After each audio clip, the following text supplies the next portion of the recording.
Olá, pessoal! Hoje é a nossa segunda aula. A gente vai falar um pouquinho sobre os gêneros textuais. Na aula passada, eu conversei um pouquinho com vocês sobre os textos, né? A estrutura dos textos e os tipos textuais. E hoje a gente vai entrar um pouquinho nos gêneros, mesmo que não dê para a gente abordar todos os gêneros textuais que existem, eu vou tentar passar pelos principais e falar um pouquinho sobre as principais características desses gêneros, né? E as estratégias que eles utilizam para comunicar a mensagem, né? Que é o conteúdo do texto. E por que a gente estuda os gêneros textuais, gente? As provas elas costumam cobrar que vocês entendam, né? Que a gente entenda a estrutura, pelo menos a estrutura básica desses principais gêneros textuais, né? E as principais características. Então, é bom que a gente saiba reconhecer uma crônica, um artigo, um conto, né? Uma notícia, uma reportagem, para que a gente se saia bem, né, nas provas. Então, gente, o que é o gênero textual? O gênero textual é um texto que cumpre uma função social em uma determinada situação comunicacional. O que isso significa? Existem diversos gêneros textuais e eles estão ali dentro de um contexto para atender a alguma situação, né? Para cumprir uma função específica. Eles podem se alterar com o tempo, né? Só que a gente nunca fala que um gênero deixou de existir, né? Eles vão sendo alterados, eles vão se modernizando e aí começam a ter outras características, né? Mas um gênero novo nunca substitui um gênero antigo, um gênero que já existia. Eu vou te dar um exemplo. Se a gente pensa na carta, né? Carta é um gênero textual. A carta ela foi se modernizando, né, com a tecnologia, com a rapidez das informações, né, com a internet. A carta foi se transformando no e-mail, que é um novo gênero textual. Mas a carta, ela nunca deixou de existir. Mesmo que tenha esse novo gênero textual que é muito similar a ela, né, que é o e-mail, a carta nunca deixou de existir. E é assim que acontece com os gêneros, né? O gênero, ele acompanha as demandas sociais, né? Então, por exemplo, agora com a tecnologia, a gente está vendo aí o aparecimento de vários gêneros que ainda estão sendo estudados. Isso não significa que os gêneros anteriores deixaram de existir, né? Eles ainda existem e agora eles convivem com esses novos gêneros que o nosso contexto pede, né? Então o gênero ele sempre acompanha o contexto social, né? Então quando você precisa escrever, por exemplo, uma notícia, uma reportagem, ou você precisa fazer uma charge, né? Ou talvez um conto, um artigo, isso tudo é para atender uma demanda social, né? Para cumprir um papel específico, né? E aí, só fazendo um link com a aula anterior, que eu falei um pouco sobre os tipos textuais, a gente viu que os tipos textuais são 5, né? Narrativo, descritivo, expositivo, injuntivo e dissertativo. São esses 5. Mas os gêneros textuais, eles são inúmeros, eles são diversos. E dentro deles pode existir um tipo ou dois. Vocês lembram que eu falei? Eu dei alguns exemplos? Vamos pensar, por exemplo, na receita. A receita tem um tipo textual ali que é o descritivo, na hora que ela fala os ingredientes, né? Ela está descrevendo. Mas na hora de dar os comandos, igual a gente comentou na aula passada, né?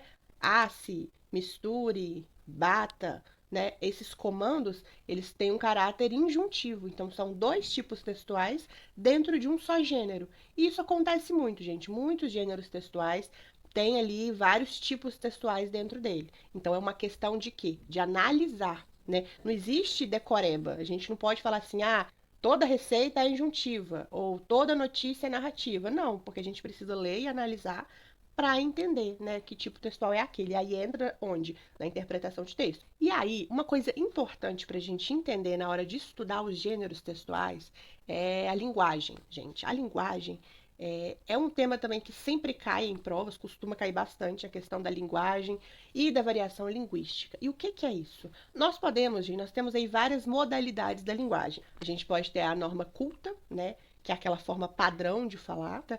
Utilizando a norma culta da língua portuguesa, ou nós temos a linguagem coloquial, né, que a gente também pode chamar de informal. Coloquial é o que a gente usa no dia a dia, é o que você usa para conversar com seus amigos, é o que você usa lá no seu WhatsApp. E entender que existem essas várias modalidades da língua portuguesa é entender que quando a gente está falando de fala ou de escrita, não existe certo ou errado. Existem contextos, existem situações comunicativas. O que isso significa? Vamos supor que você está numa entrevista de emprego, certo? Você vai falar, você vai se comunicar de uma forma, né? Você vai utilizar as palavras corretamente, né? Você não vai usar gírias, né? Isso é a linguagem formal. Você vai se comunicar de acordo com a norma culta. Se você vai escrever uma carta formal também, por exemplo, vamos supor que você quer escrever uma carta para o prefeito da cidade, você vai utilizar a norma culta, a norma padrão da língua portuguesa, certo? Mas, se você está conversando no WhatsApp com seu amigo, você não precisa utilizar a norma culta. Você vai utilizar abreviações, você vai utilizar gírias, né? É um outro contexto. E aí não significa dizer que está errado se comunicar daquela forma, sabe? Na língua portuguesa a gente não trabalha com esses conceitos de certo ou errado. A gente trabalha com o contexto da situação. Vocês já viram casos, por exemplo, de pessoas que moram na zona rural ou pessoas que não tiveram tanto acesso à escolaridade, e aí as pessoas, tem gente, né, que se utiliza disso para zombar, para criticar, né, e utilizando como desculpa a norma culta da língua portuguesa. Ah, você tem que falar certo. Isso está errado. Isso não existe. A gente não trabalha com esses conceitos de certo e errado. Se uma pessoa mora na zona rural, vamos pegar ali o jeito que o Chico Bento fala, o Chico Bento da Turma da Mônica. De acordo com o contexto, ele não está errado de se comunicar daquela forma, entendeu? Da mesma forma que se eu for conversar com algum amigo meu no WhatsApp, eu não vou utilizar as palavras, a norma culta da língua portuguesa, né? Então, dependendo do contexto, a linguagem ela varia. E é isso que a gente chama de variação linguística, né? E tá ok, tá tudo bem você utilizar gírias no contexto correto, tá tudo bem você utilizar palavras abreviadas no contexto correto, né? Mas se você for pegar uma redação para fazer, se você for escrever essa carta para o prefeito, né? Se você estiver numa entrevista de emprego, né? E aí são outras situações. E aí sim, né? O contexto pede linguagem formal, a língua culta, a norma padrão da língua portuguesa. Então, gente, o tipo de linguagem utilizada nos textos é definida também pelo contexto. Um artigo não vai ser escrito da mesma forma que um meme, por exemplo, ou que uma tirinha. Um e-mail informal que você mandar para o seu amigo não vai ser escrito da mesma forma que eu dei o exemplo, que uma carta formal, né? Pode até ser a mesma estrutura, mas a linguagem não é a mesma, né? São contextos diferentes, são situações diferentes. E essa é a variação linguística. E elas dependem do contexto, assim como os gêneros textuais, que é o que a gente vai ver agora. Então, eu falei com vocês no início que o gênero textual ele é definido pelo contexto, né? É o contexto que solicita ali, né, um gênero textual. E aí, a linguagem utilizada nesse texto, né, também é solicitada pelo contexto. É o contexto que vai definir ali. Ah, é uma situação formal, então a gente tem que usar a norma culta. É uma situação informal, né? Então eu posso utilizar a linguagem coloquial. Vamos pegar aí um exemplo. Vamos pegar um suporte, que é a revista. Um suporte é onde aquele gênero circula, né? Então na revista a gente tem diversos gêneros textuais, né? Se você pega, por exemplo, uma revista voltada ali para ciência, né, para cientistas, aquele público que lê aquela revista, né, são cientistas, vamos supor, né? Essa revista vai utilizar uma linguagem de acordo com a norma padrão, né? Talvez ali são publicados artigos, né, notícias importantes.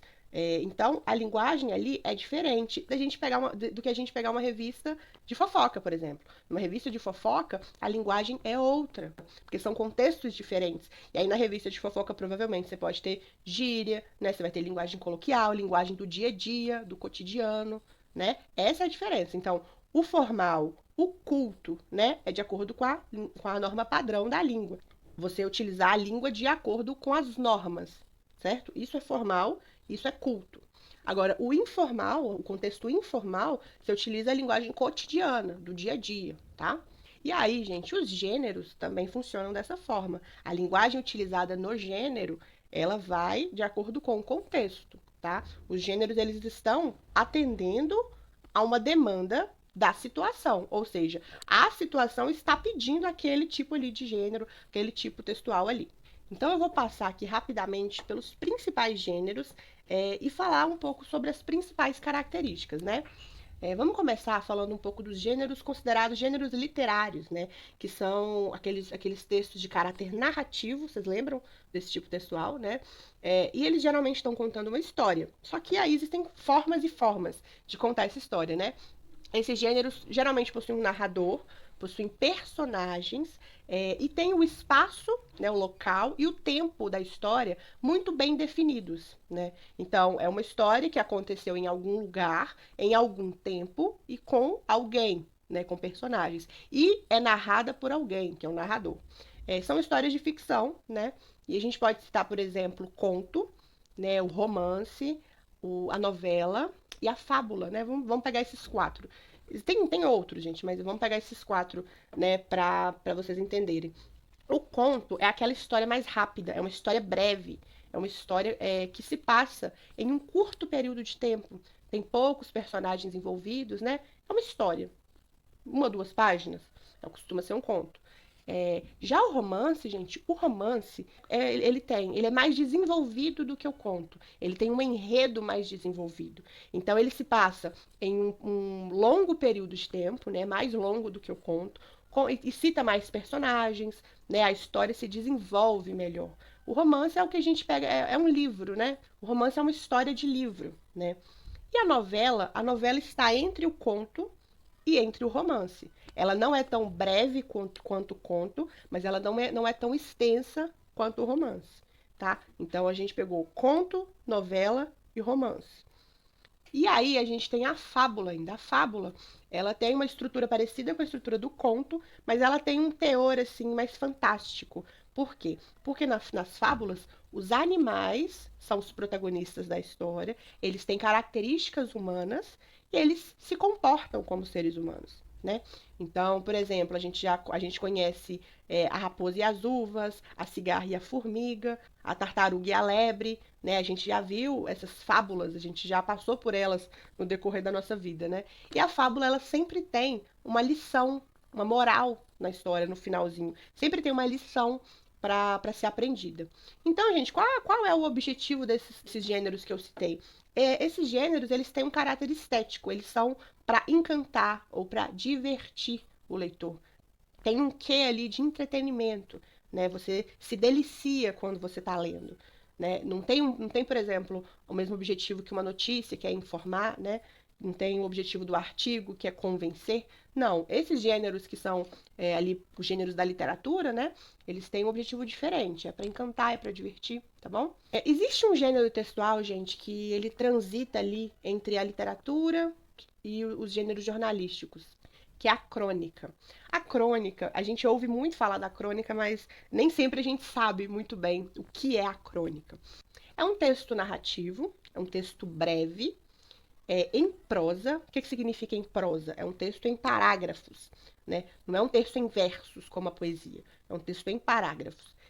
Geralmente ela é veiculada nos jornais e nas revistas, né? Hoje na internet a gente tem muita crônica nessas colunas desses grandes jornais, né? Então existem cronistas ali na Folha de São Paulo, no Estadão. E a crônica, gente, ela trata de um evento cotidiano, tá? De alguma coisa do dia a dia. Ela não é fantástica, ela não tem elementos mágicos, né? Animais que falam, não. Ela trata do dia a dia, né? Ou então ela pode tratar dos grandes eventos que estão acontecendo, né? Se a gente pega aí o contexto político, né, social, ela vai tratar desses assuntos. A crônica, gente, ela tem traços ali de humor, né? E ela pode ser crítica também. Então ela existe assim para trazer uma reflexão sobre o nosso cotidiano, a nossa vida, o nosso dia a dia. Elas têm muita relação com o que está acontecendo. Por isso que eles falam, gente, que a crônica ela tem um prazo de validade, né? A palavra crônica vem de cronos, de tempo. Então ela tem um tempo determinado para ela fazer sentido, né? Porque se ela está diretamente ligada ao nosso contexto atual, se você vê uma crônica hoje, que foi escrita hoje, ela faz sentido, porque ela está ligada ao nosso contexto, à nossa realidade de agora. Mas se você for ler essa crônica daqui a alguns anos, talvez você não vai entender nada, porque o contexto já mudou, o contexto é outro, né? Então a crônica é isso, gente. Ela pega uma situação cotidiana ou ela pega os últimos eventos e cria uma narrativa em cima daquilo, né? Conta uma história em cima daquilo, a fim de fazer o leitor refletir, né? Ou atinar aquele senso crítico, né? Pensar um pouquinho sobre o que está acontecendo. E aí, gente, a gente viu aí esses gêneros literários, viu a crônica, que pode ser literária ou jornalística, e a gente vai entrar agora nos gêneros de cunho jornalístico, né? Quando a gente pensa nisso, a gente vai logo para a notícia, né? O que é a notícia, gente? A notícia, ela tem um caráter, assim, muito urgente, muito atual, né? A notícia, ela só faz sentido se você ler imediatamente. Não faz sentido você pegar o jornal de 5 dias atrás para ler, né? Por quê? Porque o objetivo da notícia é informar algo que acabou de acontecer. É uma coisa inédita, né? É uma coisa que ninguém sabia. Então, esse é o objetivo da notícia, tá? E qual que é a estrutura da notícia, gente? A notícia tem uma manchete, que é aquele título principal, né? Aquele título em negrito, geralmente a fonte é maior, o tamanho da letra é maior, de outra cor, para quê? Para atrair o leitor, para chamar a atenção do leitor, isso é a manchete. E também a gente tem o que a gente chama de lead. Lead, gente, é a cabeça da notícia, é o primeiro parágrafo. E nesse primeiro parágrafo a gente tem as informações essenciais do que aconteceu. Então, no primeiro parágrafo de toda notícia, você pode fazer esse exercício, né? Vai ler uma notícia, pega uma notícia qualquer aí na internet, veja esse primeiro parágrafo, que é o que a gente chama de lead, e tente responder a essas 5 perguntas. O que aconteceu? Quem está envolvido? Quando aconteceu? Como aconteceu? E por quê? Qual é o motivo? No lead, a gente encontra essas 5 informações. Essa é a estrutura básica da notícia. E aí, depois do primeiro parágrafo, a notícia vai narrando, né, detalhadamente tudo o que aconteceu. Mas o lead tem essas cinco respostas, tá? 5 informações essenciais. Depois da notícia, gente, a gente vai ver a reportagem. E tem muita gente que confunde notícia e reportagem. E qual é a diferença, né? Ao contrário da notícia, a reportagem, ela não precisa ser atual. Ela pode até tratar de temas atuais, só que o objetivo dela não é informar alguma coisa urgente. O objetivo dela é destrinchar algum assunto, algum tema, né, alguma situação. E aí ela tem diversas vozes dentro dela. O que são essas vozes, né? A opinião de especialistas, por exemplo, né? Ou depoimento das pessoas. E ela tem um caráter expositivo, ela vai expor uma situação, vai expor um tema, né? Por exemplo, vamos pegar aí, se vocês já assistiram Fantástico, né? Ou Globo Repórter, o que aparece ali são reportagens, né? É uma pesquisa aprofundada sobre algum assunto. E não é como a notícia, né? Uma reportagem pode falar de temas atuais? Pode, mas ela também pode falar de temas que estão na sociedade há muito tempo. Por quê? Porque ela quer saber profundamente, né? Ela quer expor ali as informações, tá bom? Então, essa é a diferença entre notícia e reportagem. Agora, outros gêneros importantes, gente, são os gêneros considerados multimodais, tá? Prestem atenção nessa palavrinha, porque as provas, né, estão cobrando muito esse tipo de gênero. São gêneros multimodais. E o que significa isso? Multimodal, gente, é um gênero que utiliza vários recursos para conseguir comunicar a mensagem, né? Geralmente eles misturam elementos verbais, né? Verbal, que é palavra, frase, texto escrito, isso é o verbal. Agora, o não verbal é a imagem, é a forma, é a cor, né? Então, os gêneros multimodais, eles misturam esses 2 elementos, né? E nesse tipo de texto, gente, os elementos verbais e não verbais, eles se complementam. Não existe um mais importante do que o outro, né? Porque não tem como você entender um gênero multimodal sem o elemento verbal, sem as palavras, ou sem o elemento não verbal, que são as imagens ou as cores. Um colabora com o outro, né? Eles existem juntos para comunicar o sentido, né? Para comunicar a mensagem. Então, se a gente pega, por exemplo, um anúncio publicitário, o que é um anúncio publicitário? São aquelas propagandas que a gente vê, né, nas revistas ou até mesmo na internet. Ultimamente a gente vê muito anúncio publicitário na internet. E esse gênero, ele não se comunica apenas com o que está escrito, né? Ele se comunica principalmente através das imagens e das cores, né? Porque aquilo ali chama a atenção. Mas é um conjunto de coisas. O anúncio publicitário, ele vai utilizar ali uma fonte maior, uma imagem colorida, né? Ele quer atrair a atenção do leitor. Ou então não, né? Ele pode usar ali uma imagem mais simples, mas com o objetivo de vender um produto ou vender uma ideia, né? Então, ele utiliza esse conjunto de coisas para conseguir esse objetivo. Isso é multimodal, né? Se você vê um anúncio, por exemplo, se você está no seu, você tá lá no seu Instagram, aparece uma imagem branca apenas com um texto assim, ó, vende-se tênis. Você não vai ficar interessado. Mas, se esse vende-se tênis está lá no topo da página, está colorido, tem a foto do tênis, tem uma modelo usando o tênis, aí já passa outra mensagem. Aí talvez você dê uma parada para olhar. Entenderam? Esse é o objetivo de um gênero multimodal, né? Comunicar através de elementos verbais e não verbais. Agora, outros gêneros que se enquadram na categoria multimodal são a charge, o cartoon e a tirinha. Né, são gêneros que caem muito nas provas, né? As tirinhas, por exemplo, da Mafalda, até mesmo tirinhas da Turma da Mônica, né? Elas são conhecidas ali nas provas. Aí qual que é a diferença entre esses três, gente? A tirinha, ela é uma sequência de quadrinhos, né?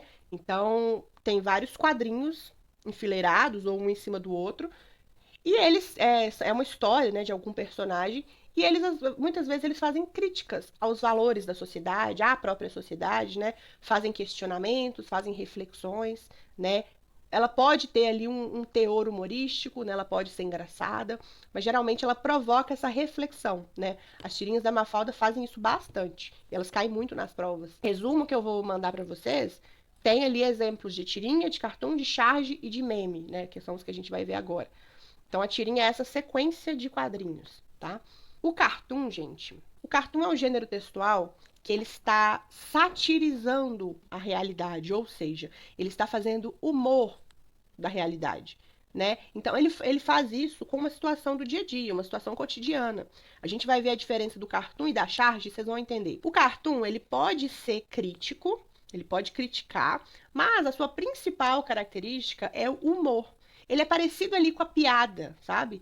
Ele faz um humor ali com coisas do dia a dia. Então, ele pode falar, por exemplo, do uso excessivo de tecnologia, ele pode falar do consumismo, né? Não sei, ele pode utilizar o trânsito, por exemplo, diversas coisas do nosso dia a dia, do nosso cotidiano. E aí ele faz humor com aquilo, ele faz piada com aquilo. E no cartoon, gente, por que ele é multimodal? Porque a imagem, né, faz muita diferença num cartoon. A expressão dos personagens, o ambiente que ele está situado, né, como ele está se vestindo, isso tudo comunica uma mensagem também. Tá? Não é só o que está escrito. O que o personagem aparenta, né? Onde ele está, a situação que ele está, isso também comunica uma mensagem. Então, isso é um gênero multimodal, porque ele se utiliza de elementos verbais e não verbais, né? De cor, de imagem, de formas e de palavras, frases e texto escrito, tá? Agora, a charge, né? A charge ela já é bastante crítica e ela também está profundamente ligada com o contexto atual. Então a charge, gente, ela vai criticar coisas que estão acontecendo agora, as últimas notícias, a atualidade, né? Ela pode utilizar ali caricaturas de personalidades que a gente conhece, político, né? Celebridades. Ela vai fazer uma caricatura daquilo ali. E por último, gente, a gente tem um outro gênero multimodal, que é um gênero muito atual, que é o meme, tá? O meme ele é muito difundido nas redes sociais, isso é uma forte característica dele. Os outros que a gente falou, eles costumam aparecer nas revistas, nos jornais, mas os memes, eles estão na internet, eles são da rede social. E ele é multimodal por quê? Porque ele associa uma frase, né, ele associa uma imagem a uma frase, né, em algum contexto específico ali. E ele, gente, é um gênero que ele é muito crítico, né? Ele serve para fazer uma crítica, trazer uma reflexão, mas ele é muito engraçado. Ele tem esse teor humorístico, ele precisa fazer rir, né? E essa imagem, né, e essa frase do meme, elas podem se adequar a diversas situações. O mesmo meme pode ser utilizado em diversas situações diferentes. E essas situações, elas podem ser cotidianas, do nosso dia a dia, mas também pode ser uma crítica a alguma coisa atual, né? As últimas notícias, né, a atualidades. Então, gente, eu passei por esses principais gêneros, mas existem outros, né? Existe a carta, existe o e-mail, existe o artigo, existe a lei. São vários gêneros textuais. Se vocês tiverem dúvida em algum desses ou quiser saber mais sobre algum gênero que não foi falado aqui, me procura, que aí que eu posso te mandar alguns materiais para que você fiquem aí por dentro dos gêneros textuais. Mas eu passei os principais, né, as características principais desses gêneros, para que a gente tenha pelo menos uma noção de como que funciona essa dinâmica dos gêneros textuais, né? Como que cada um deles atende a um objetivo específico, né? Cumpre uma função social específica, tá bom? Essa foi a aula de hoje, eu vou deixar para vocês um resumo e também exercícios, né, questões de concursos anteriores sobre esse assunto. Qualquer dúvida eu estou disponível para ajudar vocês, né, ajudar nas atividades, ajudar nas correções e até a próxima.